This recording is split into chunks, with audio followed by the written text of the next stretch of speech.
मुंबईला जाऊन मराठ्यांनी आणि दादाने आरक्षण तर आणलं, पण आता घनसंगीत कशासाठी आंदोलन चालू आहे दादांचं असं नाही पाहिल्यापासून. तर श्री विठ्ठल मंडळी, स्वागत आहे तुमचं आपल्या नवीन ब्लॉगमध्ये.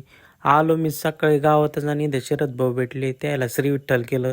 मग परत आलो शेतात बाजार वगैरे घेऊन. मग इकडं शरद भाऊचे बंधू सुदर्शन भाऊ भेटले. मग मी सोडले ढोरं, इथं ढोरं चारत तर इथं गावडी बसली, इथं चांदणाच्या झाडालाच खाजीत बसली. जरशी ढोरं चारीत नाही तर मग आले रवी सर म्हणजे चला आपल्याला जायचं घनसंगीला मोर्चासाठी. मग आलो रवी सर सांगू.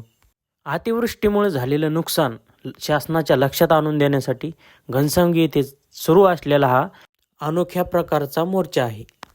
तर मग आलो आम्ही इकडे कॉलेजला रवी सरची टी सी काढायला. तर इथं आलते आपल्या गावातले DJ पृथ्वीराज. तर यायचा आज बड्डे होता, त्याला बड्डे विश केलं. जर एखाद्या डीजेवाल्याला ऑपरेटर पाहिजे असेल तर आपल्याला मेसेज करा, यायचा नंबर आपण त्याला मेसेज करू. आम्हाला गावाकडे यायला पडला आधार. तर आजच्या ब्लॉगमध्ये एवढंच. तर भेटूया पुन्हा उद्या नवीन ब्लॉगमध्ये. तोपर्यंत श्री विठ्ठल. आणि हे माणूस पाहतो तुम्हाला काय म्हणतोय. तो लाइक और शेयर ठोक दीजिए महाकाल का से, लाइक और शेयर ठोक दीजिए, 5,000 लौटे दिख जाना चाहिए ये